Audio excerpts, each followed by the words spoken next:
Hello everyone. आज का 2 minute series का टॉपिक है मटेरियल यील्ड वेरिएंस।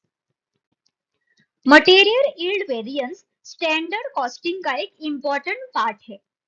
ये वेरिएंस एक्चुअल आउटपुट और एक्सपेक्टेड आउटपुट के बीच डिफरेंस को मेजर करता है।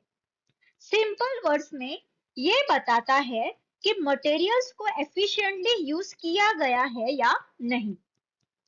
अगर एक्चुअल यील्ड स्टैंडर्ड यील्ड से ज्यादा हो तो वेरिएंस फेवरेबल होता है, और अगर एक्चुअल यील्ड कम हो तो वेरिएंस अनफेवरेबल होता है।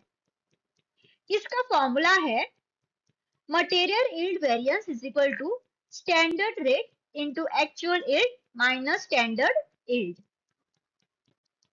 अब इस कॉन्सेप्ट को समझने के लिए एक सिंपल एग्जांपल लेते हैं। मान लीजिए स्टैंडर्ड यील्ड है 900 यूनिट्स, लेकिन एक्चुअल प्रोडक्शन 950 यूनिट्स हुआ है और स्टैंडर्ड रेट है ₹5 पर यूनिट।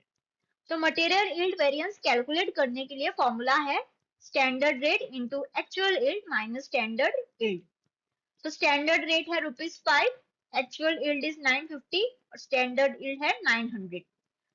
सो ₹5 इंटू ये 50 हो गया, so answer is ₹250 which is a favourable variance.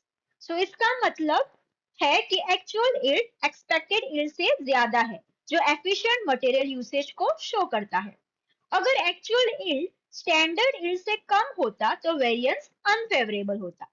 So in summary, material yield variance material usage efficiency को मेजर करता है और प्रोडक्शन परफॉर्मेंस इवैल्यूएट करने में हेल्प करता है। सो ये है आज के कॉन्सेप्ट पर बेस्ड आपके लिए एक क्वेश्चन। Thank you.